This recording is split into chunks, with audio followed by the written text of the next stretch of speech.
সেই নবীর আগমনের আলোচনায় বসেছে। কি কি হলো নিয়ে ঘরে যায়। যে নবীর আব্বা হযরতে আব্দুল্লাহ রাদিয়াল্লাহু তাআলা, মা হযরতে আমিনা রাদিয়াল্লাহু তাআলা। আমাদের নবীকে আল্লাহ দুনিয়ায় পাঠাবেন, আল্লাহ আগে মা বাপকে এক জায়গায় জড়ো করেছেন। খাজা আব্দুল্লাহ রাদিয়াল্লাহু আনহু বলেন, আমি যখন হেঁটে হেঁটে যেতাম আল্লাহ আমাকে দেখাতেন আকাশের মেঘগুলি যেন আমাকে ছিন্ন করে রাখে। সুবহানাল্লাহ বলবেন না? হযরতে আমিনা বলে, আমার রাত্রিরে বাড়িতে ঘুম ভাঙলে মাঝে মাঝে দেখতাম আমার এই জীর্ণ শীর্ণ কুটির ঘর আলোয় আলোকিত হয়ে গেছে। বলুন সুবহানাল্লাহ। আল্লাহ রাসূল মুসনাদে আহমদ ইবনে হাম্বলে ইমাম আহমদ ইবনে হাম্বল নকল করেছেন, জানাকে আল্লাহ পাক 10 লক্ষ হাদিসের হাফেজ করেছেন। ইমামে আহমদ ইবনে হাম্বল তিনি মুসনাদে আহমদ ইবনে হাম্বলে 16700 নম্বর হাদিসে নকল করেছেন। নবী পাকের মায়ের কথা, রাআত হিনা ওয়াদাকাতুহু নূরা, রাআত হিনা ওয়াদাকাতুহু নূরা।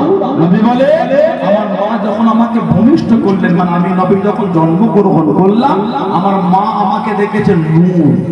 নবী বলে, আমার মা আমাকে নূর দেখেছে। জোরে বলবেন না? আদাত মিনহু কুসুরিল শাম, যে নূরটা শাম দেশের রাজপ্রাসাদগুলোকে আলোকিত করে দিয়েছিল। জোরে বলবেন সুবহানাল্লাহ। এখন আমাদের সমাজে কিছু কিছু ভাই আছে, ওরা আমাদের নবীকে নূর মানতে চায় না। এটা হামদা আমাদের নবীকে অষ্টম হিজরিতে ফাতে মক্কা হয়েছিল। অষ্টম হিজরি 10,000 সাহাবা নবী মক্কা শরীফে গিয়ে ফাতে মক্কা করলেন অষ্টম হিজরি। কিছু কিছু লোকের নাম ধরে নবী বলেছেন, এদের দেখলাম রাখা যাবে না, যে খদিরা দিনের করেছে। তার মধ্যে একজনের নাম হলো হযরতে কাব বিন সুয়াইর রাদিয়াল্লাহু তাআলা। চাদর দিয়ে শরীর ঢেকে 2-3 জনের পিছনে বসে বলছে, হুজুর ওই ব্যক্তি যদি মাফ চায় আপনি মাফ করবেন? নবী হেসে হেসে বলছেন, এসেই যখন বলেছো লুকিয়ে না, সামনে আসো। নবীর কাছে গিয়ে বলছে, আনা কাব বিন সুয়াইর। আমাদের নবী বলছে, আনা মুহাম্মদ ইবনে আব্দুল্লাহ সাল্লাল্লাহু আলাইহি ওয়াসাল্লাম। বলুন না সুবহানাল্লাহ। নবীর নূরের হাতে হাতে কলিমা পড়ে মুসলমান হয়ে গেলেন। আল্লাহ নবীর সামনে বসে গেলেন। আল্লাহ নবী কাছে গিয়ে দাঁড়িয়ে ইয়া রাসূলুল্লাহ, নবী আল্লাহ, ইয়া রাসূলুল্লাহ, নবী আল্লাহ। আল্লাহ পাকের নবী হুজুর আপনি মাফ করুন, মুস্তাগিরা ক্ষমা করুন। সারা জীবন আপনার বিরুদ্ধে কবিতা বলেছি, আপনার বিরুদ্ধে কবিতা শুনিয়েছি। সুযোগ যদি করে দেন, সুযোগ যদি দিয়ে দেন, আজকে আপনাকে এনে কবিতা বলবো, আজকে আপনাকে এনে কবিতা শোনাবো। আল্লাহ নবী জানিয়ে দিয়ে, আল্লাহ নবী শুনিয়ে দিয়ে, আমি নবী, আমার কাবিল জয় আমাকে এনে কবিতা বলবে, আমাকে এনে কবিতা শোনাবে। একটু বিচারা করে দাও বাবা। আল্লাহ নবী সাহাবা বিচারা করে দে।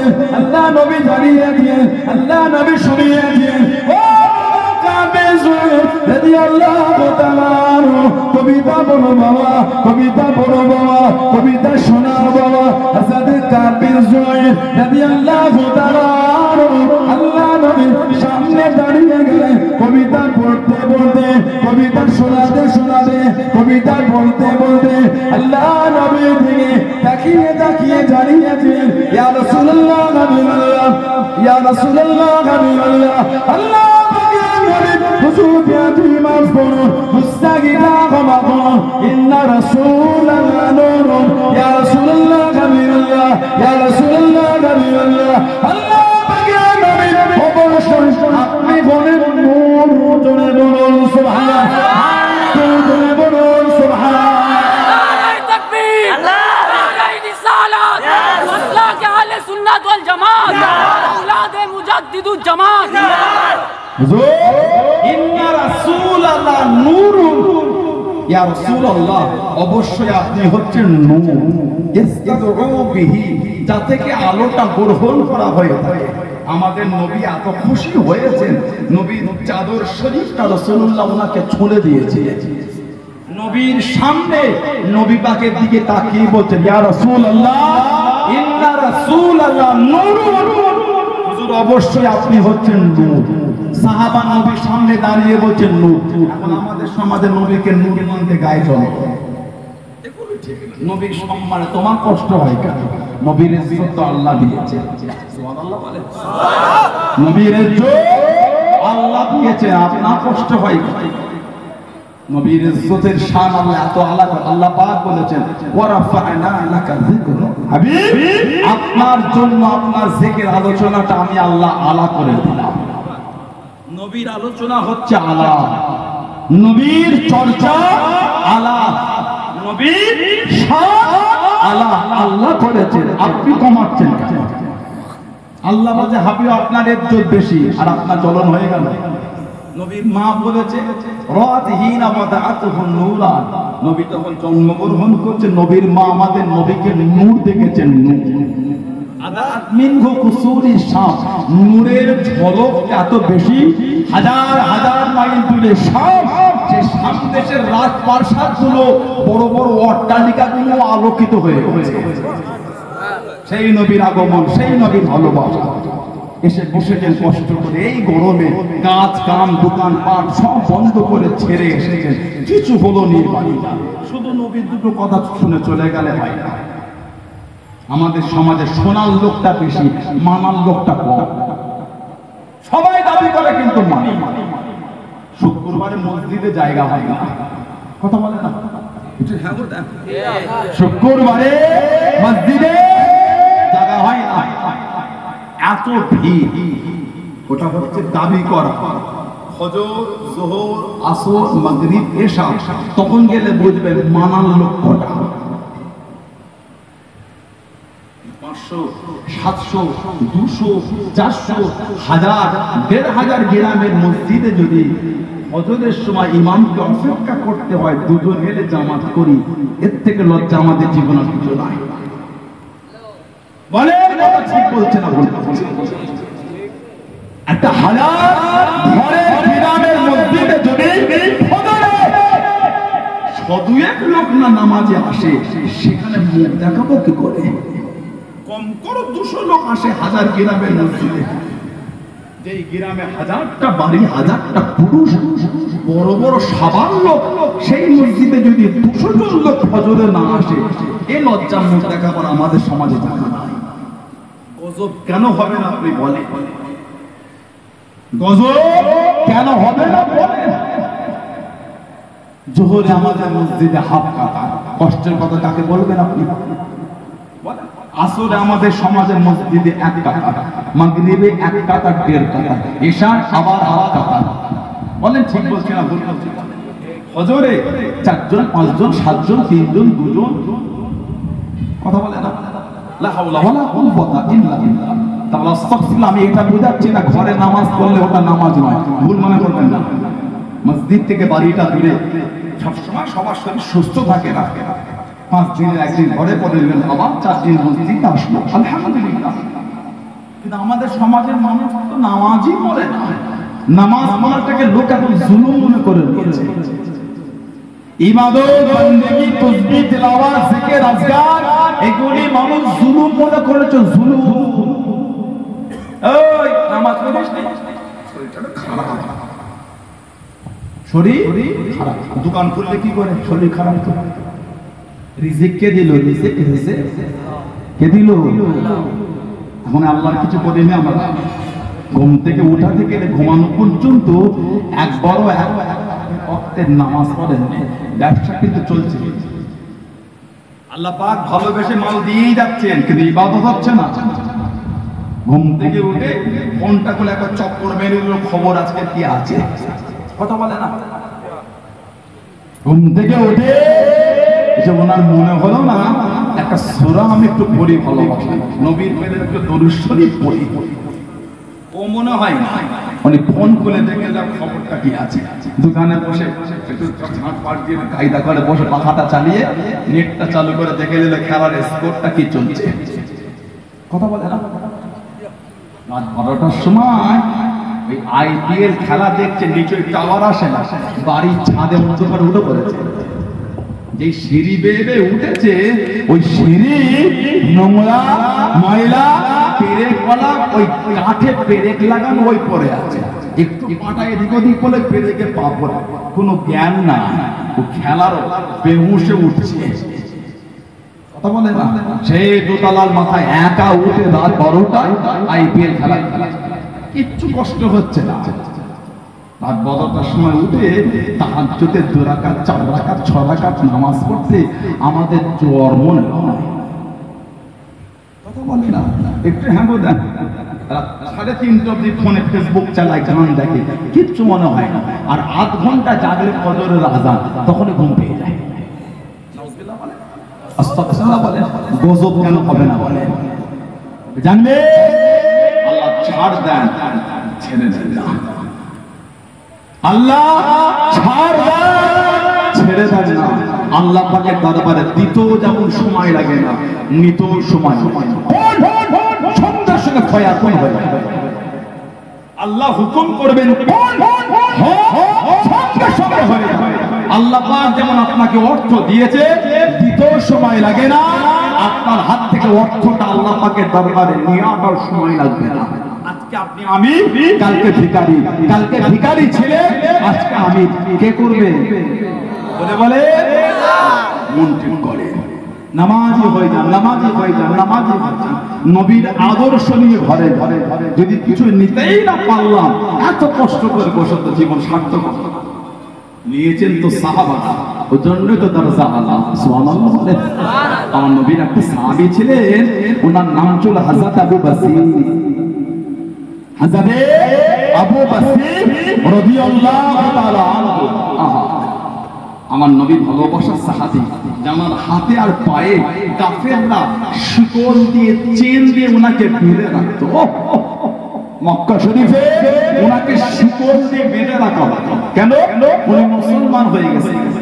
হযরত আবু বসির কিতাব এসেছে, যিনি মক্কা শরীফ থেকে এই শিকলটা ছুটিয়ে ছুটে ছুটে ছুটে ছুটে কিছুটা রাস্তা হেঁটে হেঁটে, আবার কাউকে দাঁড় করে কারো উঠের পিঠে চেপে আবার ছুটে ছুটে আমার নবীর কাছে চলে গিয়েছে। যে রাস্তা দিয়ে উনি হেঁটে হেঁটে মদিনা শরীফে ঢুকেছিলেন, গোটা রাস্তায় খালি রক্ত ঝরেছে। হযরত আবু বসির আমার রাসূলের সাহাবী, সাহাবাদের জীবনী বললে বুক ফেটে যাবে, সাহাবাদের জীবনী বললে বুকটা ফেটে যাবে। কি মানা বলে, ষষ্ঠ বিজয় সুলে হুদায়বিয়া বলে এসেছে। আল্লাহ নবী নবী শরীফে ওয়াজ করেন, আল্লাহ নবী সাহাবাদের বয়ান করেন, আল্লাহ নবী জানিয়ে দিলেন, আল্লাহ নবী শুনিয়ে দিলেন, আমি নবী গতকাল রাতে স্বপ্নের মধ্যে দেখতে পেলাম, খবের মধ্যে দেখতে পেলাম, আমি নবী আল্লাহ পাকের কাবা শরীফ তওয়াফ করি, আল্লাহ পাকের কাবা শরীফ তওয়াফ করি।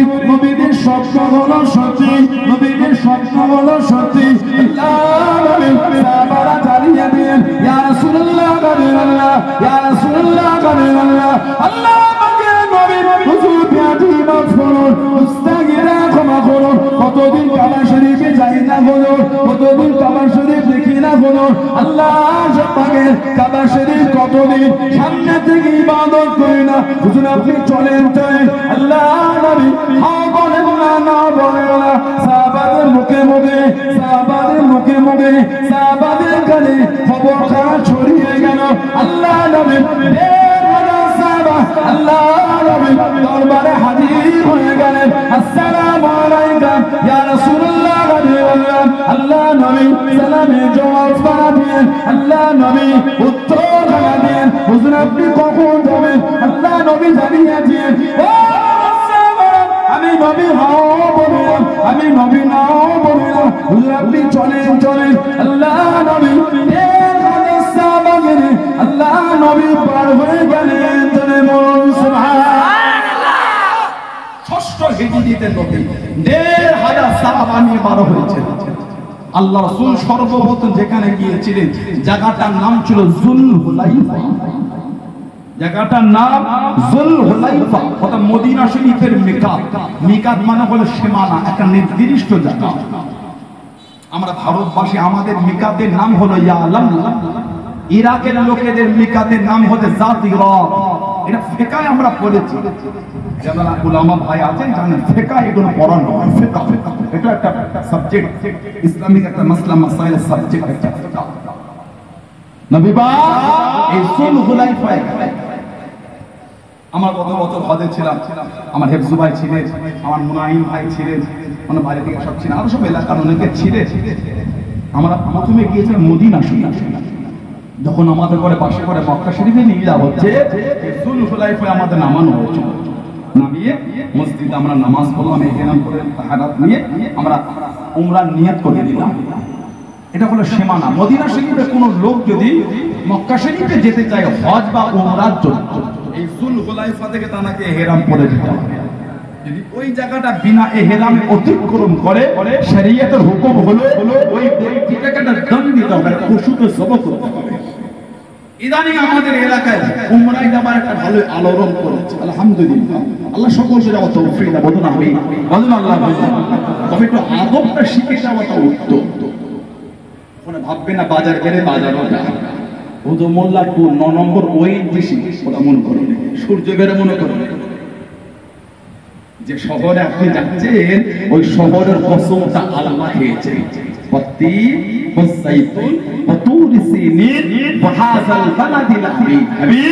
আমি আল্লাহ, আপনার শহর মক্কা, আমি আল্লাহ কসম খেয়েছিলাম। জোরে বলেন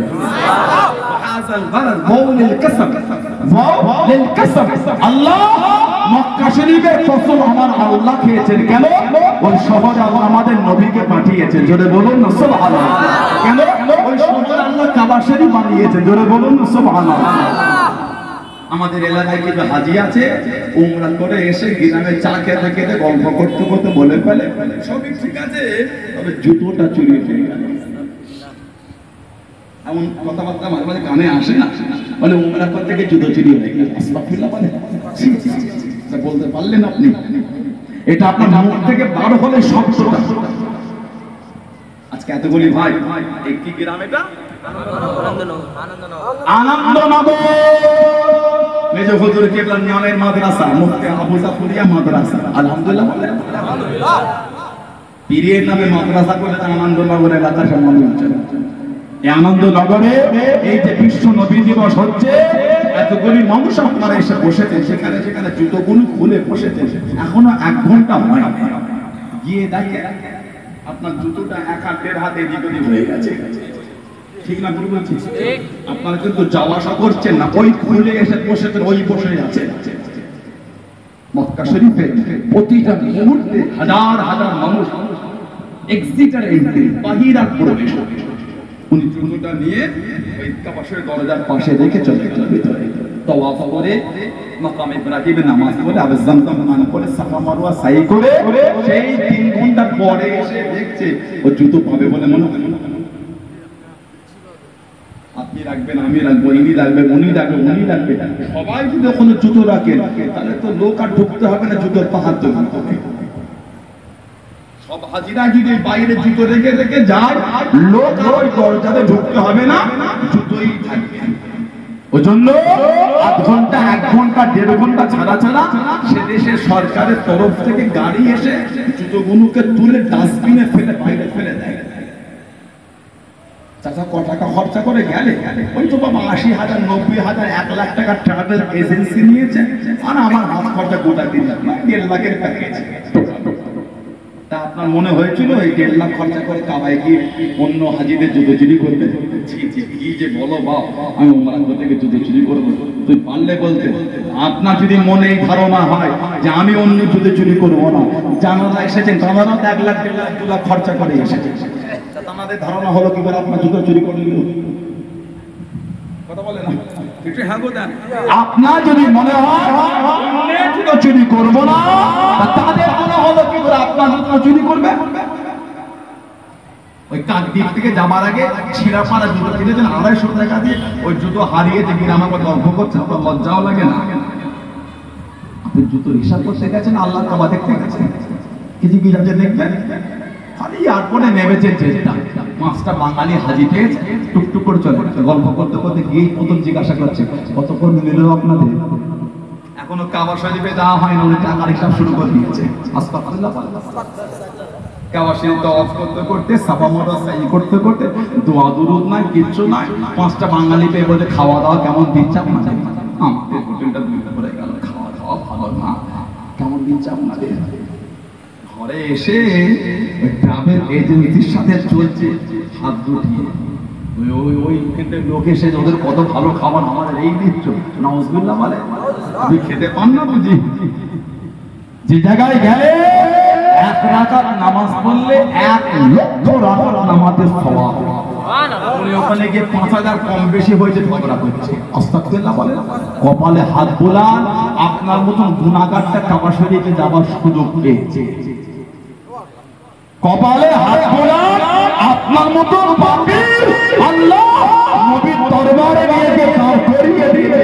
কপালে হাত বুলে শুকরিয়া আদায় করে রাকাত নামাজ পড়ে 2000 3000 কম বেশি উনি কাবা শরীফে ঝগড়া করছে। লজ্জাও লাগলো না আমাদের? যদি কোনো ট্রাভেল এজেন্সি হাজিদের সাথে বিয়াদবি করে ছাড় পাবেন না? যেখানে রহমত বেশি সেখানে গজব বেশি। সহজই তখন যেমন দোয়াও তাড়াতাড়ি কবুল হয়, বদদোয়াও কবুল হয়। হাজিদের বলে নিয়ে যাবে এখান থেকে আর এয়ারপোর্টে নামিয়ে জুলুম করবে, কোনো ছাড়াছাড়ি জায়গা নাই, আল্লাহর তরফ থেকে তোমার বিচার হয়ে যাবে। নবী পাক 1500 সাহাবা যুলহুলাইফায় নবী পাক নিয়ে ইহরাম করেন, পরে কাবা শরীফে যাবে। খবর পেলেন কাফেররা রাস্তা আটকে রুখতে দেবে না। নবী পাক রাস্তা চেঞ্জ করে হুদাইবিয়া হয়ে যাচ্ছেন, নবীকে হুদাইবিয়ায় দান করিয়ে ঢুকতে দেবে না। কাবা শরীফে আপনা যাওয়া হবে না। আল্লাহ নবী হযরত উসমানকে ডাক দিয়ে দিলেন, আল্লাহ নবী জানিয়েছেন, ও বাবা উসমান, তুমি একটু মক্কা শরীফে চলে যাও বাবা, কাফেরদের নেতাদের বুঝিয়ে দাও, কুরাইশের নেতাদের সাথে কথা বলো। আমি নবী ঝগড়া করতে আসি না, আমি নবীকে তওয়াফ করতে এসেছি। কি হযরত উসমান আল্লাহ নবী জানিয়েছেন, আল্লাহ নবী শুনিয়েছেন, ও বাবা উসমান, রাফিকি ফিল জান্নাত, তুমি হলে আল্লাহ পাকের আমার জান্নাতের সাথী। জোরে বলুন সুবহানাল্লাহ, আর একটু জোরে বলুন সুবহানাল্লাহ। কি হযরত উসমান, হযরত আবু বকর সিদ্দিক রাদিয়াল্লাহু তাআলা আনহু মক্কা শরীফে খড়া হয়ে গেল, মদিনা শরীফে খড়া হয়ে গেল। হযরত উসমান রাদিয়াল্লাহু তাআলা এত দান করেছিলেন, এত দান দিয়েছিলেন।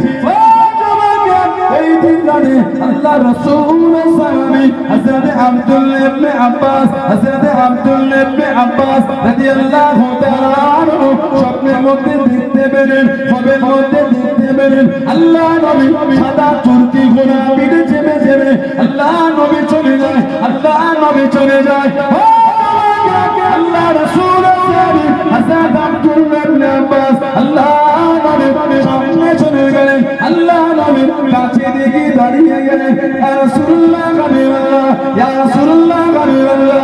আল্লাহ আমাকে নবী হুজুর আপনি একটু দাঁড়িয়ে না, কতদিন আপনাকে দেখে নে বলুন, কতদিন আপনার সাথে কথা বলে নে বলুন, আপনার জন্য মনটা করে, আপনার জন্য মন খারাপ করে। হুজুর আপনি একটু দাঁড়িয়ে না, হুজুর আপনি একটু দাঁড়িয়ে না। আল্লাহ নবী শুনিয়ে দিন, আল্লাহ নবী জানিয়ে দিন, ও আব্দুল্লাহ ইবনে আব্বাস, আজকে নয় বাবা, অন্যদিন কবে বাবা, আজকে আমি নবী আমার তারা আছে। ইয়া রাসূলুল্লাহ হাবিবাল্লাহ, ইয়া রাসূলুল্লাহ হাবিবাল্লাহ। হুজুর আপনি একটু দাঁড়িয়ে না, আপনাকে দেখার জন্য করে আপনার সাথে দুটো কথা বলে আল্লাহ নবী জানিয়ে দিন, আল্লাহ নবী শুনিয়ে দিন, ও আব্দুল্লাহ ইবনে আব্বাস, আমার উসমান আল্লাহ দ্বীনের জন্য এত দান করেছে বাবা, এত দান দিয়েছে বাবা। আল্লাহ রাব্বুল আলামিন এত খুশি হয়ে গিয়েছেন, এতটা রাজি হয়ে গিয়েছেন আমার উসমানের জন্য। আল্লাহ রাব্বুল আলামিন আল্লাহ পাকে জান্নাতে ওলিমার ব্যবস্থা খানা করেছে। আমি নবী আমার উসমানের ওলিমা আল্লাহ পাকে জান্নাতে হাজির দিয়ে যাচ্ছি।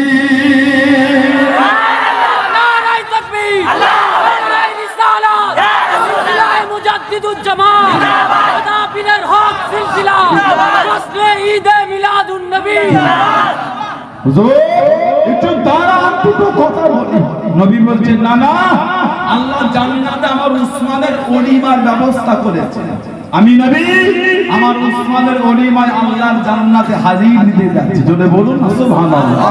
কে হযরত উসমান রাদিয়াল্লাহু আনহু, আল্লাহ রাসূল বলেছেন উসমান, তোমার ব্যবহারে আল্লাহর ফেরেশতারা লজ্জা পেয়ে যায়। তোমার ব্যবহারটা এত মধুর, ফেরেশতারাও লজ্জা পায়। সুবহানাল্লাহ বলবেন কে? হযরত উসমান, আল্লাহ রাসূল তোমার গায়ের জামাটা খুলে নেবে, গায়ের জুব্বা তুমি ততদিন খুলবে না যতদিন তোমার সাথে আমার মোলাকাত না হয়। এই গায়ের জামা খোলা মানে তোমাকে খেলাফতের দায়িত্ব থেকে নামিয়ে, তুমি খেলাফতের দায়িত্ব ছেড়ো না, শহীদ হয়ে যাবে, আমার সাথে মোলাকাত হবে, কিন্তু খেলাফত তুমি ছাড়বে না। কে? হযরত উসমান রাদিয়াল্লাহু আনহু। আল্লাহ নবী একজনের জানাজায় গেলেন, খবর পেলেন অমুক ব্যক্তি, নবী জানাজায় গিয়ে রাসূলুল্লাহ ফিরে যাচ্ছেন। সাহাবারা বলছেন হুজুর আপনি মাফ চান, কারো জানাজায় গিয়ে আপনি ফিরে যান না কেন হুজুর? নবী পাক বলছেন এই মানুষটা আমার উসমানের সাথে দুশমনি রাখে, যে ব্যক্তি উসমানের সাথে দুশমনি রাখে তার উপর আল্লাহ নারাজ হয়ে যায়, যার উপর আল্লাহ নারাজ তার জানাজা আমি রাসূলুল্লাহ পড়াই কি করে। সেই হযরত উসমান চলে গেলেন মক্কা শরীফ, কাফেরদের লিডারদের সাথে কথা বলছেন, বোঝাচ্ছেন যে একটু আস্তে দাও, আমাদের সব কষ্ট করে আমরা এসেছি, কাফেরদের একটাই কথা হবে, তবে ওসমান তোমার সাথে আমাদের একটা সম্পর্ক ভালো, আর তুমি ইহরাম পরে আছো আর ওই যে কাবা শরীফ দেখা যায়, এসেই যখন পড়েছো তুমি একা তাওয়াফ করে চলে যাও। কি মানা সাহাবা হযরত ওসমান রাদিয়াল্লাহু আনহু বলছেন এ মক্কার কাফেরদের তাওয়াফ তো আমি আর করব, তবে এখন না, কেন? এখন তো নবী না, আমি ওসমান আল্লাহ পাকের কাবা শরীফ তখনই তাওয়াফ করব যখন আমার সামনে আমার রাসূলুল্লাহ থাকবেন। জোরে বলুন সুবহানাল্লাহ। আমি রাসূল ছাড়া কাবা শরীফ তাওয়াফ করব। নবীর কাছে ফিরে গেলে কাফেরদের সাথে নবীর একটা চুক্তি হয়েছিল, ওটাকে ইতিহাসের পাতায় ইসলামী হিস্টরিতে বলে সুলহে হুদাইবিয়া, হুদাইবিয়ার চুক্তি বা হুদাইবিয়ার সন্ধি। তার মধ্যে একটা চুক্তি ছিল, এবছর ফিরে যান, আগামী বছরে আসবেন, 3 দিনের বেশি থাকতে পারবেন।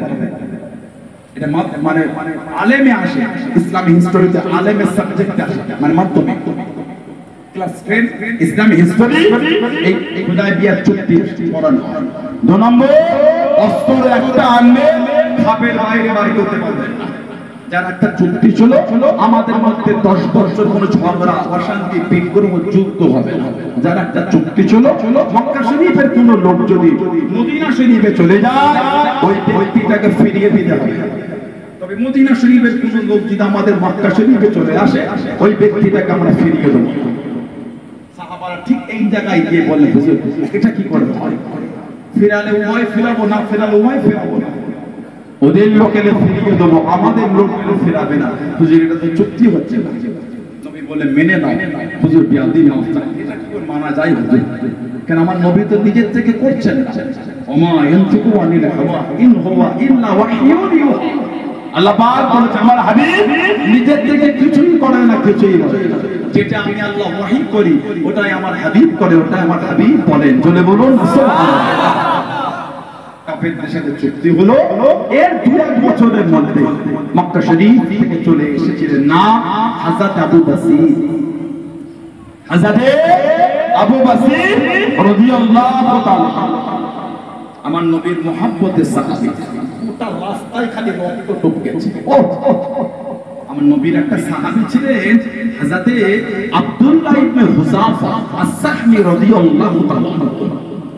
আব্দুল্লাহ ইবনে হুযাফা আস-সাহমি রাদিয়াল্লাহু তাআলা যিনি আমার নবীর চিঠির বহনকারী সাহাবী ছিলেন। উনি আমাদের নবীর চিঠি বহন করে দাওয়াত দিতে গেছেন।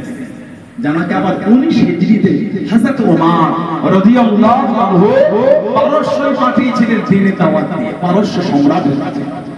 ওমর ফরজ করেছেন মুসলমানদের জন্য উচিত হযরত আব্দুল্লাহ ইবনে হুযাফা আস-সাহমি রাদিয়াল্লাহু আনহু ওনার মাথাতে একটা চুমু খাওয়া, সূচনা শুরুটা আমি ওমর আমি করে দিলাম। বলুন না সুবহানাল্লাহ। ওনার মাথাতে মুসলমানদের উচিত চুমু খাওয়া। কে? আব্দুল্লাহ ইবনে হুযাফা। পারস্য চলে গেলেন, পারস্য সম্রাট বলেছে শুনেছি মুসলমানদের ঈমানটা খুব মজবুত। সুবহানাল্লাহ সুবহানাল্লাহ। শুনেছি মুসলমানের ঈমান খুব মজবুত, যদি ওদের পাও মেরো না, একটু ধরে আনবে আমার কাছে, দেখবো পরীক্ষা করে ঈমান কেমন মজবুত। কাদের ঈমান? আমরা মুসলমান, তবে আমাদেরটা না। চারটে বড় বড় রসগোল্লা খাইয়ে দিয়ে আর তিনটে গরম কচুরি খাইয়ে মিষ্টির দোকানে নিয়ে গিয়ে কাঁধে হাত দিয়ে দিতে আদর করে বলেছে, ওই আমার হয়ে ওকে দুটো মিথ্যা বলে দেন, তুই খাবা নাকি দুটো? চারটে বলে দিচ্ছে, কথা বলে না, নাউজুবিল্লাহ বলে, লা হাওলা ওয়ালা কুওয়াতা ইল্লা বিল্লাহ। হাদিস শরীফের কিতাবে এসেছে, যখন মানুষ মিথ্যা বলে তার মুখ থেকে এত দুর্গন্ধ বার হয়, রহমতের ফেরেশতারা দূরে সরে যায়। আবার মিথ্যা বলে, আবার দুর্গন্ধ বার হয়, ফেরেশতা আরো দূরে চলে যায়। আবার মিথ্যা বলে, আবার দুর্গন্ধ বার হয়, ফেরেশতা আরো দূরে চলে। এই করতে করতে আল্লাহর ফেরেশতারা তার থেকে অনেক দূরে চলে চলে। কিন্তু আমাদের মিথ্যা না বললে তো খবরই হচ্ছে না, কথা বলে না, নাউজুবিল্লাহ বলে, লা হাওলা ওয়ালা কুওয়াতা ইল্লা বিল্লাহ। কি ঈমান আমরা তৈরি করে ফেলেছি। আমরা মিথ্যা বলে খুশি হয়, সত্য বলতে কাজ নেই। এই সত্য বলিস না কি? নাউজুবিল্লাহ বলে, আল্লাহ আল্লাহ রাসূলের ভালোবাসা এটাকে বলে না, ওটা আল্লাহ আল্লাহ রাসূলকে ধোঁকা দিয়া বলে। ঠিক বলছি না ভুল বলছি? এই জন্যই তো দোয়া কবুল হচ্ছে না, এই জন্যই তো দোয়া কবুল হচ্ছে না, ওই জন্যই তো বরকত নাই, ওই জন্যই তো বরকত নাই, ওই জন্যই তো আমাদের সম্মান নাই। আগেকার সমাজে মানুষজন, মুসলমানরা রাস্তা দিয়ে সমাজ দিয়ে গেলে লোকে কত সম্মান করত, আজ কেন বলেন? আমরা আমাদের উসুল থেকে সরে গেছি। শুক্রবার একদিন জুম্মায় মসজিদে ভিড় করাটার নাম মুসলমান, নবীর আদর্শই চলে জীবন তৈরি করাটার নাম হলো মুসলমান। শুক্রবারে একদিন ভিড় করাটার নাম মুসলমান। যদি ধরে নিয়ে আসবে মেরো না। শুনেছি মুসলমানদের ঈমান মজবুত। আব্দুল্লাহ ইবনে হুযাফা সাহাবী রাদিয়াল্লাহু আনহু ধরে নিয়ে গেলেন। বাদশা বলে, আব্দুল্লাহ, তোমাকে সসম্মানে গার্ড দিয়ে তোমাকে তোমার বাড়িতে পৌঁছে দেব, শর্ত একটা, তোমাকে খ্রিস্টান হতে হবে। জবাব দিচ্ছে, এই পারস্য সম্রাট, শহীদ হয়ে যাব, অন্তর থেকে ঈমানের কালিমাটা মুজবে। বলুন সুবহানাল্লাহ। অনেক মুখের দিকে তাকিয়ে বলে, আব্দুল্লাহ, এই যে পারস্য সাম্রাজ্য দেখতে পাও, আমি বাদশাহ, আমি আর একা বাদশাহ না, তুমিও বাদশাহ হয়ে গেলে, আর আমার যে ধন সম্পদটা আছে ওর অর্ধেকটা তোমার, তুমি খ্রিস্টান হয়ে যাও। সাহাবী জবাব দেয়, পারস্য সম্রাট, গোটা আরবও যদি আমার নামে লিখে দাও, এক লম্হা, একটা মুহূর্তের জন্য আমার অন্তর থেকে ঈমানের কালিমাটা মুজবে না। যদি বলুন সুবহানাল্লাহ। কি ঈমান সাহাবা! হুজুরের হাতে যে শিকল বাঁধা হলো, ও তোমাকে টেনে টেনে নিয়ে চলে যায়, ঘিসিয়ে ঘিসিয়ে নিয়ে চলে যায়। হুজুরের হাতের কাছে তীর মানে, হুজুরের গায়ের কাছে তীর মানে, হুজুরের পায়ের কাছে তীর মানে। হযরত আব্দুল্লাহ ইবনে হুযাফা রাদিয়াল্লাহু তাআলা হুজুরকে ভয় কামাতে পারলো না। ও তোমাকে টেনে টেনে একটা বড় কড়া কাঁধে নিয়ে গেল, কড়া হাতে তেল দেবে, তবা করে ফুটবে ফুটবে। আল্লাহ নবী দুটো সাহাবাকে নিয়ে এসে ওই তেলের মধ্যে ছেড়ে দিল। আল্লাহ নবী দুটো সাহাবা শহীদ হয়ে গেলেন। ইন্না লিল্লাহি ওয়া ইন্না ইলাইহি রাজিউন। হযরত আব্দুল্লাহ ইবনে হুযাফা হুজুরকে জানিয়ে দিয়ে, হে আব্দুল্লাহ ইবনে হুযাফা, এই তেলের মধ্যে ছেড়ে দেবো, এই তেলের মধ্যে নিক্ষেপ করে দেবো, কলেমা খানা ছেড়ে দাও, ইসলাম খানা ছেড়ে দাও। ও যুবক, আমার মুরব্বি বাবারা, মায়েরা, বোনেরা, ভগিরা, মানাটা কাকে বলে, মুহাব্বত কাকে বলে? আল্লাহ আল্লাহ রাসূল কি কানা মেনেছে, আল্লাহ আল্লাহ রাসূল কি কানা মেনেছে। ও যুবক, আল্লাহ রাসূলের সাহাবী হযরত আব্দুল্লাহ ইবনে হুযাফা হুজুর আমার জানিয়ে দিলেন, হুজুর আমার শুনিয়ে দিলেন, আমি আব্দুল্লাহ শহীদ হয়ে যাব, অন্তর থেকে কালিমা খানা মুজবে না। টেনে টেনে গরম তেলের দিকে নিয়ে চলে যায়, টেনে টেনে গরম তেলের দিকে আগিয়ে নিয়ে যায়, তেলের মধ্যে ছেড়ে দেবে, তেলের মধ্যে নিক্ষেপ করে দেবে। ও যুবক, আল্লাহ রাসূলের সাহাবী হযরত আব্দুল্লাহ ইবনে হুযাফা রাদিয়াল্লাহু তাআলা চোখের গোড়া থেকে টপটপ করে পানিটা গড়িয়ে গড়িয়ে চলে যায়। হুজুর আমার কানে কাফেররা জিজ্ঞাসা করা বললো, বাদশার সামনে নিয়ে গেল, ও আব্দুল্লাহ ইবনে হুযাফা, তুমি কি ভয় পেয়ে গিয়েছো? ইসলাম খানা ছেড়ে দেবে, কালেমা খানা ছেড়ে দেবে? হুজুর আমার জানিয়ে দিয়ে, হুজুর আমার শুনিয়ে দিয়ে, আমি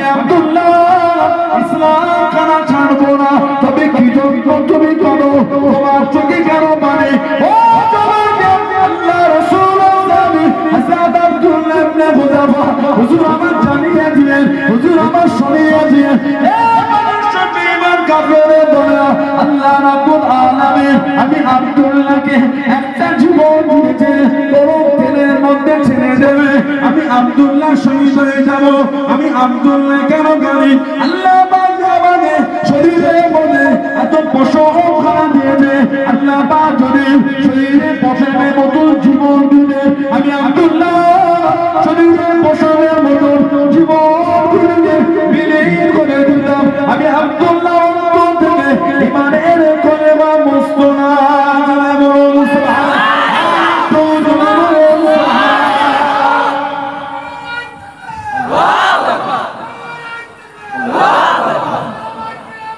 জিন্দাবাদ জিন্দাবাদ জিন্দাবাদ আলহামদুলিল্লাহ। আল্লাহ আমাকে তো একটা জীবন দিয়েছে, এখনই তেলে ছাড়াবে শহীদ হয়ে। আল্লাহ যদি আমাকে এই শরীরের পশমের মতন অসংখ্য জীবন দিতেন, সবই বিলীন করে দিতাম, তারপর তো ইমানের কলেমা অন্তর থেকে মুছতো না। জুড়ে বলুন সুবহানাল্লাহ। পারস্য সম্রাট বলছে আব্দুল্লাহ আমি তোমার কাছে হেরে গেলাম। বলুন সুবহানাল্লাহ। ঈমান সাহাবা আব্দুল্লাহ তোমার কাছে হেরে গেলাম, আর পরীক্ষা নেব, তবে শর্ত একটা, তোমাকে ছেড়ে দেব। আরবদের রীতি অনুযায়ী আমার মাথাতে তুমি আমাকে সম্মান করার চুমা খাও। হযরত আব্দুল্লাহ ইবনে হুযাফা সাহাবী রাদিয়াল্লাহু আনহু বলছেন চুমা খেতে পারি, আমারও শর্ত একটা, কি আমাকে একা ছাড়লে হবে না, আমার যত সাথী মুসলমান ভাই আছে সবাইকেই ছাড়তে হবে। বাদশা রাজি হলো। আব্দুল্লাহ ইবনে হুযাফা ওনার মাথায় চুমু খেলে মদিনা শরীফে আসলেন। 19 হিজরি হযরত ওমর রাদিয়াল্লাহু আনহু সমস্ত ঘটনা বললেন। উমারে ফারুক বলেন মুসলমানদের জন্য উচিত আব্দুল্লাহ ইবনে হুযাফার মাথায় একটা চুমু খাওয়া। সূচনা শুরুটা আমি উমর আমি করে দিলাম। বলুন না সুবহানাল্লাহ। নবী পাকের সাহাবী হযরত আবু বসির রাদিয়াল্লাহু আনহু যাকে চেন দিয়ে মক্কা শরীফে বেঁধে রাখতেন, উনি মুসলমান হয়েছিলেন। কলেমা পড়লে মুসলমান। কোন চেনটা ছড়িয়ে ছুটে ছুটে ছুটে ছুটে কিছুটা হেঁটে হেঁটে আবার কাউকে দান করে উটের ফিরে চেপে চেপে আবার ছুটে ছুটে হেঁটে হেঁটে মদিনা শরীফে আল্লাহর নবীর কাছে চলে গেলেন। কিতাব এসেছে মদিনা শরীফের রাস্তায় খালি রক্ত টপকেছে। হযরত আবু বসির রাদিয়াল্লাহু আনহু আল্লাহ নবীর সামনে চলে গেলেন। আল্লাহ নবীর কাছে দেখি দাঁড়িয়ে গেলেন। আসসালামু আলাইকুম ইয়া রাসূলুল্লাহ। আল্লাহ নবী সালামে জবাব করে দিলেন। আল্লাহ নবী উত্তর করে দিলেন ইয়া রাসূলুল্লাহ ইয়া রাসূলুল্লাহ। আল্লাহ পাকে নবী আমি আবু বসির রাদিয়াল্লাহু তাআলা মক্কা শরীফে গিয়ে এসেছি, হুজুর আমি মুসলমান হয়েছি, হুজুর আমাকে চেন দিয়ে বেঁধে রাখে, আমাকে শিকল দিয়ে বেঁধে রাখে। আমি আবু বসির শিকল খুলে আপনার কাছে চলে এসেছি, হুজুর আমি আপনার দরবারে থাকবো বলে এসেছি, আপনার কাছে থাকতে চাই। হুজুর আমি আর মক্কা শরীফে যাব না, আমি আর মক্কা শরীফে ফিরবো না, আপনার দরবারে থাকবো। হুজুর হযরত আবু বসির রাদিয়াল্লাহু তাআলা চক্ষু থেকে টপ টপ করে পানি গড়িয়ে গড়িয়ে চলে যায়। আল্লাহ নবী বলেন হযরত আবু বসির বলে হুজুর আমি আপনার কাছে থাকতে নাই, আমি আপনার দরবারে থাকবো বলে এসেছি। বলো হুজুর আমাকে বড় কষ্ট দিয়েছে, চেন দিয়ে বেঁধে রাখে। আল্লাহ রাসূলুল্লাহ হযরত আবু বসির রাদিয়াল্লাহু তাআলা পিছনে দুজন কুরাইশ দাঁড়িয়ে গেল, দুজন কুরাইশ দাঁড়িয়ে গেল।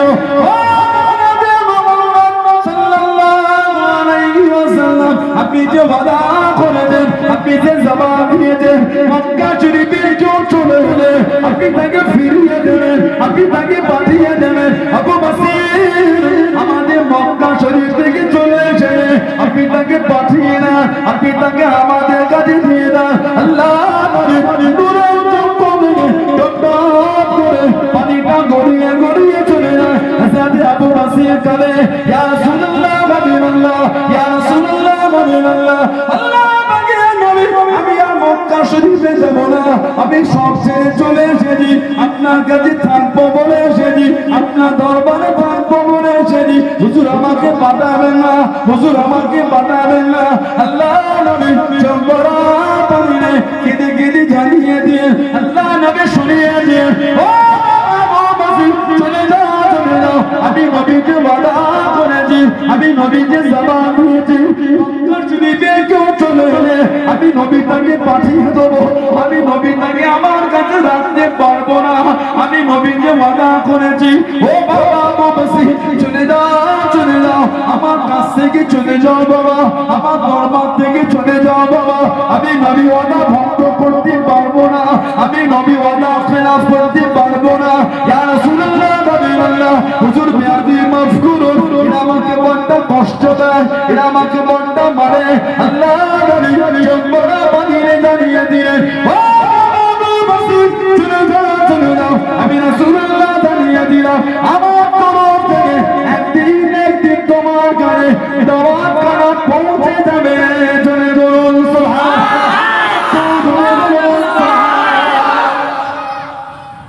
আল্লাহ নবীর কাছে এসে কাঁদছে, হুজুর আমি আবু বসির মক্কা শরীফ থেকে চলে এসেছি, সব ছেড়ে এসেছি হুজুর, আমি আর মক্কা যাব না হুজুর, আমি আপনার কাছে থাকবো বলেই এসেছি হুজুর, আমাকে চেন দিয়ে শিকল দিয়ে বেঁধে মারে হুজুর, আমি যে মুসলমান। সবে দুটো নবীর সাথে কথা বলেছে, আমার নবীর নূরের চোখ দিয়ে টপ করে পানি ঝরছে, পিছনে দুজন কুরাইশ এসে দাঁড়িয়ে বলে হযরত মুহাম্মদ সাল্লাল্লাহু আলাইহি ওয়াসাল্লাম আপনি তো ওয়াদা করেছেন, আপনি তো আমাদের করে জবান দিয়েছেন মক্কা শরীফ থেকে কেউ এলে ফিরিয়ে দেবে, আপনি একে ফিরিয়ে দেন। আমার নবীর নূরের চোখ দিয়ে টপ টপ করে পানি ঝরছে, আর আমার নবী কেঁদে কেঁদে বলছেন আবু বসির তুমি চলে যাও, আমি রাসূল তোমায় রাখতে পারবো না, আমি রাসূল তোমার আমার কাছে জায়গা দিতে পারবো না, আমি নবী এদের সাথে ওয়াদা করে ফেলেছি।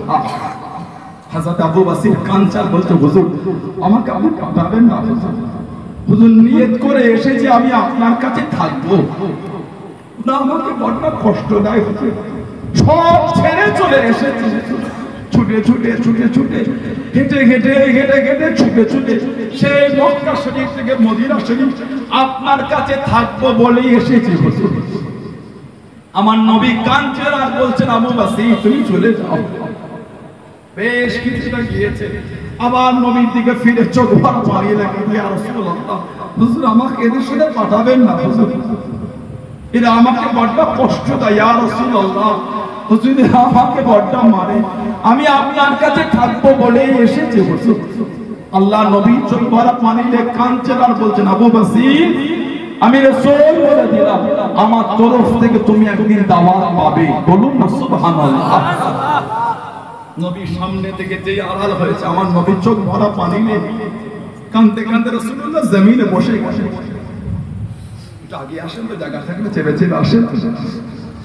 আমাদের নবী কাঁদতে কাঁদতে জমিনে বসে গেছে, সাহাবারা বলছে ইয়া রাসূলুল্লাহ হুজুর আমাদের ভাই আবু বসিরকে নিয়ে চলে গেল হুজুর, বাধা দিতে পারলাম না। নবী পাক কাঁদছেন আর বলছেন আমি রাসূল তো তাদের সাথে ওয়াদা করে রেখেছি, আমি নবী তো ওয়াদা করেছি। হযরত আবু বসির রাদিয়াল্লাহু তাআলা বেশ কিছুটা হেঁটে গিয়ে যুলহুলাইফার কাছে কাছে গিয়ে বসেছেন, রেস্ট নিচ্ছেন, জিরিয়ে নিচ্ছেন, একটু জিরাচ্ছেন। কাফেররা বলে আবু বসির যে নবীর ভালোবাসা তুমি এত কষ্ট করে এলে সেই নবীও তোমার জায়গা দিল না, যাকে ভালোবেসে তুমি সেই নবীও তোমার জায়গা দিল। কি ঈমান আমার নবীর সাহাবাদের, কি ভালোবাসা নবীর সাহাবাদের। হযরত আবু বসির বলে মক্কার কাফের আমার নবীর উপর যা আমার ভালোবাসা ছিল আমার ভালোবাসাটা আরো বেড়ে গেল। হ্যালো আমার নবী আমার এত কষ্ট দেখেছে কিন্তু নবীর ওয়াদা ভঙ্গ করে, জোরে বলুন না সুবহানাল্লাহ। আমার নবী এত কষ্ট দেখেছে, আমার তোরা আমাকে এত মানিস, আমার নবী শুনেছে কিন্তু নবীর ওয়াদা নবী ভঙ্গ করে, নবীর ওয়াদার উপর মজবুত থেকে আমার কষ্ট দেখে আমাকে পাঠিয়ে দিয়েছে। সাহাবাদের যে কি ঈমান, আল্লাহ নবী সবে মাত্র সাহাবাদের নিয়ে ইসলামের প্রথম যুদ্ধ ছিল বদর, দ্বিতীয় হিজরি, মাত্র 313 জন সাহাবা 17 রমজান রোজা রেখে সাহাবারা যুদ্ধ করেছিলেন। 14 জন সাহাবা বদরে শহীদ হয়ে গেছিলেন। আল্লাহ রাসূল মদিনা শরীফে এলেন, সাহাবাদের শরীরে রক্ত মাখা, কোন সাহাবার আঙুল নাই, কোথায় হাত কেটে আছে, কার একটা হাত নাই, কার শরীরে তীর লেগেছে, কার শরীরে তলোয়ারের আঘাত, শরীর সব রক্তাক্ত হয়ে আছে।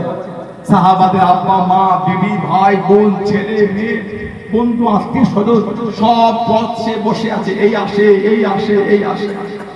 আমার নবীর সাহাবারা সবে নবীর দরবার, আল্লাহ নবী সাহাবাদের শরীরে সব রক্ত লেগে আছে।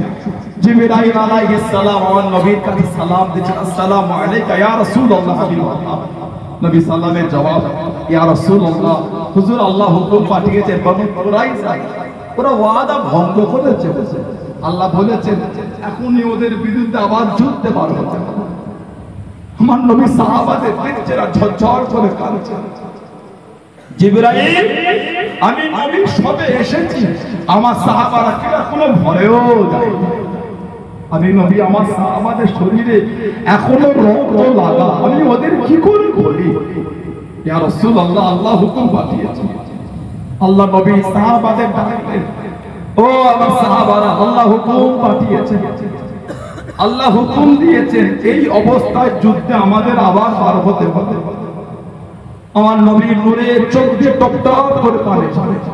নবী পাকের সাহাবারা রক্ত মাখা শরীরে বলছে, ইয়া রাসূলুল্লাহ, হাবিবাল্লাহ, হুকুম যদি আল্লাহর হয়, খুশি যদি আল্লাহ আল্লাহর রাসূল হয়ে যায়, হুজুর আমাদের এই অবস্থায় যুদ্ধে বার হতে, হুজুর আমাদের কোনো দুঃখ নাই। ঝরে বলেন না সুবহানাল্লাহ।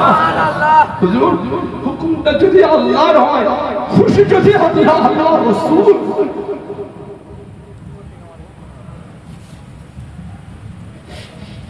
হুজুর আমাদের শরীরে রক্ত লাগা তো কি হয়েছে, আমাদের শরীরের অঙ্গ কাটা তো কি হয়েছে, হুকুমটা যদি আল্লাহ দিয়ে থাকে, খুশি যদি আল্লাহ হয়, আপনিও হন, হুজুর আমরা এই অবস্থায় বার হয়ে যাবো। হুজুর জোরে বলো সুবহানাল্লাহ।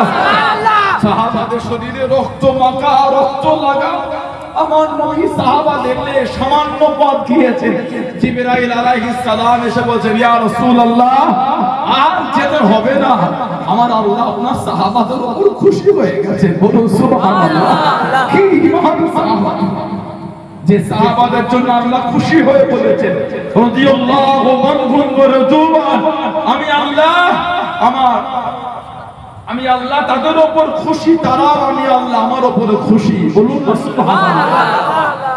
যে সাহাবাদের সামনে আল্লাহ বলেছেন, আমিনু কামা আমানান নাস, আমিনু তোমরা ঈমান আনো, কেমন আল্লাহ, কামা যেমন আমানান নাস।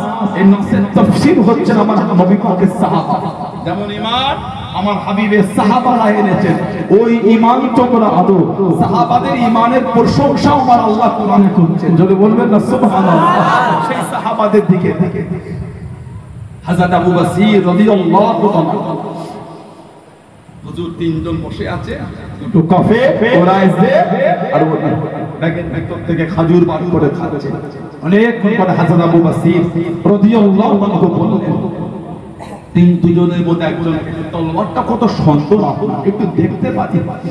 তলোয়ারটা হাতে নিলেন, তলোয়ারটা উল্টে ফুলতে উল্টো দেখছেন, দেখতে দেখতে তলোয়ারটা নিয়ে দুজনের মধ্যে একজনকে জাহান্নামে পাঠিয়ে দিয়েছে, আর একজন কোন করবে ওখান থেকে ছোটে বার হয়ে গেছে। হুজুর মক্কা শরীফে গেলেন আর মদিনা শরীফ আসলেন না। কেন? যদি মদিনা শরীফে যায়, আমার নবী যদি আবার পাঠিয়ে দেয়, আমার নবী তো ওটার উপরে মজবুত। বলো সুবহানাল্লাহ। উনি এক জায়গায় জঙ্গল দেখে রাস্তায় রয়ে এই খবরটা ছড়িয়ে গেল, কিতাব এসেছে মক্কা শরীফে কেউ মুসলমান হলে আর মদিনা শরীফে যেত, হযরত আবু বসিরের কাছে এসে জড়ো হতে, আবার কেউ মুসলমান হলে আবার ওনার, আবার মুসলমান, আবার ওনার, এই করে করে হযরত আবু বসিরের কাছে আমার নবীর সাহাবাদের একটা কাফেলা তৈরি হয়ে গেল। বলবেন না সুবহানাল্লাহ। এবার ওই রাস্তাতে কাফেররা যাচ্ছে না, ভয় কাটছে। আমার নবীকে চিঠি লিখছেন, ওদের বলে দেন ওরা যেখানে খুশি যাক, আমাদের বাধা নাই, তবে ওদের বলে দেন আমাদের ব্যবসার পথ ওরা না আটকায়। নবী সাহাবাদের বললেন ওদের রাস্তা বাধা দিও না। হযরত আবু বকর রাদিয়াল্লাহু আনহু বিছানায় শুয়ে পড়লেন, বিছান শয্যাশায়ী হয়ে গেলেন, অসুস্থ। সাহাবারা মাঝে মাঝে বলতেন তুমি যে বলতে আল্লাহর নবী তোমার কাছে দাওয়াত পাঠাবে, তুমি তো অসুস্থ, নবী দাওয়াত এখনো এলো না। উনি তখনও বলতেন নবী পাক যখন বলেছে দাওয়াত তো আসবেই আসবে। সুবহানাল্লাহ। আল্লাহ রাসূল একদিকে বললেন যাও আমার আবু বকর থেকে একটু দাওয়াত দিয়ে দাও। হযরত আবু বকরের কাছে নবীর দাওয়াত পৌঁছে গেল, এত খুশি হয়েছিলেন। এই অসুস্থ অবস্থায় শুয়ে শুয়ে খুশিতে বললেন আশহাদু আল্লা ইলাহা ইল্লাল্লাহু ওয়াহদাহু লা শারীকা লাহু ওয়া আশহাদু আন্না মুহাম্মাদান আবদুহু ওয়া রাসূলুহু সাল্লাল্লাহু আলাইহি ওয়াসাল্লাম। হুজুর ইন্তেকাল হয়ে গেল, ইন্না লিল্লাহি ওয়া ইন্না ইলাইহি রাজিউন। সেই সাহাবাদের দিকে তাকিয়ে কি দাবি করছেন মাঝে মাঝে? এখনো যদি আপনার কাছ থেকে সুদ দূরে না যেতে পেরেছে, লটারি থেকে যদি ফিরে আসতেই না পেরেছেন, মিথ্যা থেকে যদি নিজেকে দূরে সরাতে নাই পেরেছেন, মদ থেকে যদি নিজেকে পিছিয়ে আসতে নাই পারলেন, দাবি করেন না যে রাসূলকে মানে, দাবি করে শয়তান মানে আসবে না। নবী মানে দাবি করো না, নবীর পাগল মদ খেতে পারে না। কথা বলছেন না কেন? নবীর গোলাম শয়তানের গোলাম মদ খেতে পারে, নবীর গোলাম পারে না। কেন দাবি করছে? মিথ্যা। মাথা থেকে পা পর্যন্ত সুদ দিয়ে সাজিয়েছেন আর দাবি করছে রাসূলের গোলাম। লজ্জা লাগে না আপনার? এগুলো উচিত না, এগুলো করবেন। আপনি প্রকাশ্যই বলেন, প্রকাশ্য যেমন লোকের জিনিস ঝেড়ে খাচ্ছেন, সুদের মাল প্রকাশ্য খাচ্ছেন, প্রকাশ্য বলতে অসুবিধা কি আমি শয়তানকে মানি? প্রকাশ্য সুদ দিবে করছেন, প্রকাশ্যই বলে শয়তান মানি। কেন মিথ্যা দাবি করেন? নবী মানে, নবীর গোলাম তো এইভাবে জীবন কাটাতে পারে না। অন্যায় আমাদের প্রত্যেকে দ্বারা হয়ে গেছে। এটাও দোয়া তুলছি, আমিও গুনাহগার, আল্লাহকে যদি ফিরে আসে, খালেদ দিলে তো তওবা কর, আল্লাহ আমি ভুল করেছি মাফ করে দাও, আল্লাহ আমি আর করব না, আল্লাহ জীবনে যা করেছি মাফ করে দাও। এটাই তো পরিবর্তন, এটাই তো হেদায়েত। ঠিক না বলবো? আল্লাহকে ভয় করে। ষোলো আনা কবরস্থানে গিয়ে দেখেন আনন্দ নব, 16 আনা কবরস্থানে গিয়ে দেখে সব মুরব্বিগুলো কাতার দিয়ে শুয়ে আছে। কিছু কিছু কবরের কাছে দেখবেন মুরব্বিদের কবরের বাঁশগুলি ভেঙে ভেঙে ঢুকে গেছে। এই যে পানি হলো, আপনি এখনই উকি মেরে দেখে আসেন মুরব্বিদের কবরগুলিতে ভাঙা কবরের নিচে পানি জমে আছে। একদিন আমরাও কিন্তু আমাদের মুরব্বিদের বুকের কাছে শোবো, যাবো কোথা, পালাবার কোনো রাস্তা নাই। একদিন আমাদের মধ্যে অনেকে কবরের বাঁশ ভেঙে ঢুকে যাবে। পানি হলে একদিন আমাদের কবরও পানি চলবে। ভয় হয় না? সারা জীবন তো এই ঘরের মাইকটা থেকে আওয়াজ শুনলেন অমুকের ছেলে অমুক মারা গেছে, কোনোদিন ভেবেছেন একদিন আমাদের নামে হাঁকবে, অন্য লোকে শুনবে? কোনোদিন ভেবেছেন? সারাটা জীবন লোকের লাশ কাফন দিয়ে জড়িয়ে নিজে হাতে করে কবরে নামালেন, বিসমিল্লাহি ফিসাবিলিল্লাহ ওয়া আলা মিল্লাতি রাসূলিল্লাহ নিজে হাতে নামিয়েছেন। কোনোদিন ভেবে দেখেছেন একদিন আমাদের লাশ লোকে কাফন জড়িয়ে লোকে নামাবে? চিত্রটা কেমন বলেন তো? সারা জীবন আমরা লোকের লাশ নামিয়েছি, একদিন লোক আমাদের লাশ নামাবে। বলেন ঠিক বলছে না ভুল বলছি? সারা জীবন লোকের কবরে 3 মুঠো করে মাটি দিয়েছি, দেন না আপনারা? মিনহা খালাকনাকুম ওয়া ফিহা নুঈদুকুম ওয়া মিনহা নুখরিজুকুম তারাতান উখরা। ইদানিং আমাদের বাড়ি কিছু ভাই কোথা থেকে সব ফোনে ভিডিও দেখে দেখে সমাজে বলে বেড়াচ্ছে এই গুণ বলে মাটি দেওয়ার কোনো দলিল নাই। আস্তাগফিরুল্লাহ বলে কেন ভাই, কেন ঝগড়া করো?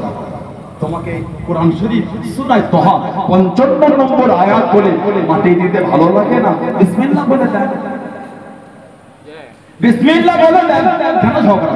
উম্মতের মধ্যে কেন ফিতনা? আপনি বিসমিল্লাহ বলে দেন। আমি তো একবারও বলিনি বিসমিল্লাহ বলে দিলে গুনাহ হবে, আপনি কেন বলছেন ওটা বলে দিলে গুনাহ হবে? এগুলো তো উচিত।